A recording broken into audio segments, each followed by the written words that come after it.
What's up guys, DuArktik here with another Marvel Strike Force video, and in this video we are going to talk about Pocket Dimension once again. It's finally coming, oh my fucking god, it's finally here. We finally have the third version of Pocket Dimension. So we are going to take a look at the characters where you'll be able to use on this Pocket Dimension that is starting on 13 hours, very fast. And we are going to see what are the best characters and probably the best team where you can use. And this is going to be based not only on the best synergies but also the best investment, which characters have used in other game modes, and make them viable for this Pocket Dimension. So as always, if you like the information on this video, make sure you share it with your friends on Facebook and Discord. If you are new to my channel, make sure you subscribe for more Marvel Strike Force content, and make sure you smash that like button. Okay, so let's get started. Let's talk about this Pocket Dimension. In terms of the rewards, if you guys don't know the rewards, we are going to get teal gear, orange gear, and we're also going to get some ghost shards, which is strange. I don't even see the ghost shards, but suppose ghost spider shards, which is a little bit strange. She's farmable, she was on the milestone radar, something, and yeah, it doesn't make too much sense. Anyway, let's take a look at the characters that we have available. So we have a total of 15 characters, 16 characters, and some of these characters are very strange. Some of them are worth teal gear, other ones not as much, and some of them don't work outside of their team, which is terrible. And for example, one of those characters is going to be Echo. On her team, she's great. But with the least Young Avengers that you have on your team, the less value that she has, because of her passive, not going to do as many retaliations. The special is also not going to work out because she's not going to give as many evades. So we are in a situation that usually characters that are very good are not as good here because they don't have the entire team, and like that they don't work so well.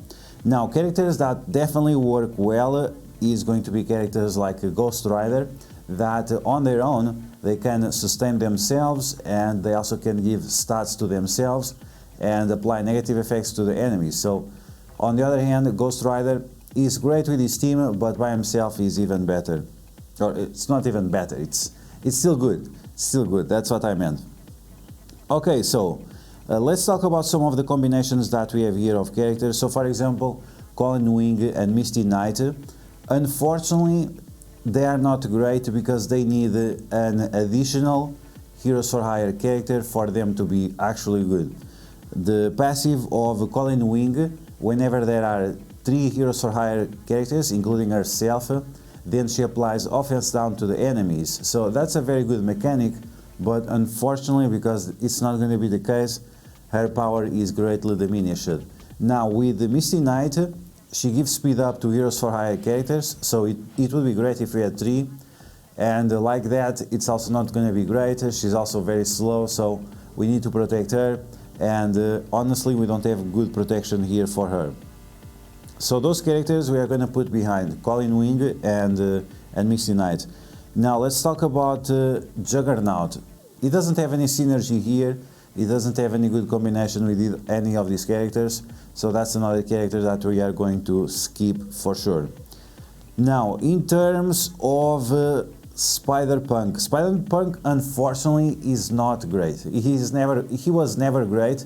Even in raids, he's the one that you can dispose of, and it's very unfortunate. He was never good. I really wish he had just a little bit more viability, because unfortunately, like, apart from the trauma that he does in raids, he doesn't do anything else, and I don't even know what to tell you. Like, he is definitely a skippable character. Now on the other hand, Scarlet Spider, like Ghost Rider, is very good on his own.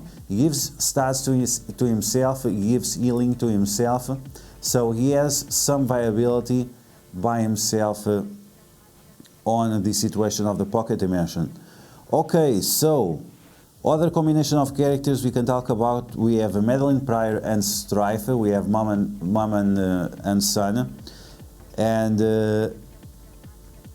they are not bad, but their stats are not that great.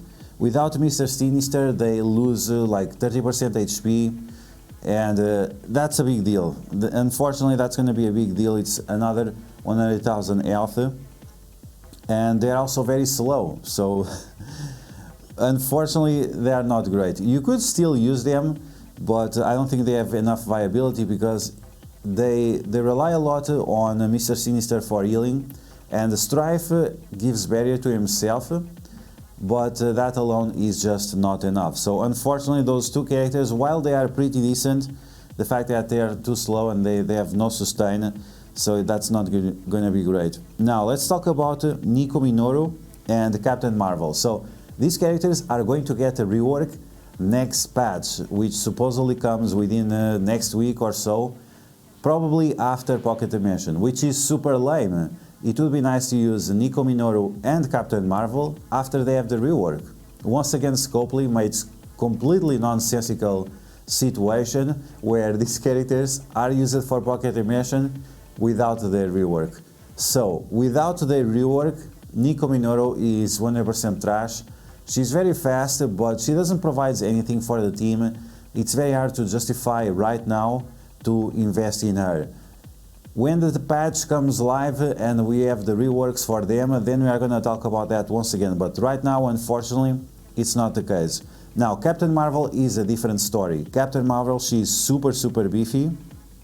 Even at gear tier 12, like mine, she has almost 300,000 HP, which is meddling prior at Teal gear pretty much.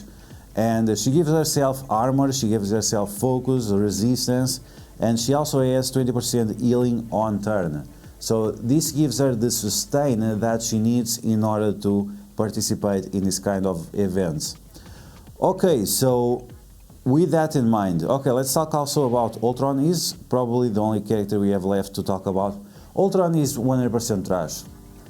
Some people say out there, some crazy content creators, they tell you that Ultron is still the best character ever, whatever. No, it's not the case. He's good in terms of kit. Is he good in terms of stats? No, he's not good in terms of stats. So we have a gear tier 14 character here that has less HP than Captain Marvel at gear tier 12. Ultron, he doesn't have stats to work on Pocket Dimension. We already know that the first nodes you can go through with any character, but then the last 3 nodes, they are pretty tough. And Ultron, he just doesn't have the stats. He's way too expensive to gear up. He requires like 5,000 SBCs to gear up, is just way too much. He requires 5 sets of mini-uniques, way too much. And now we have a tech crunch on gear, so it's not even worth to, it's not even convenient for us to gear him up. On top of that, he also doesn't have red stars. To get red stars on him, you need to spend the dark promo credits, and your priorities should be Morgan Le Fay, Morgan Le Fay, Morgan Le Fay, and then maybe Rogue, and that's it. That's where you should spend your dark promo credits. Never on Ultron. Even with dark promo credits, he is still not good enough. Now they are telling us, oh, you can get him now to 6 red stars. It's not worth it.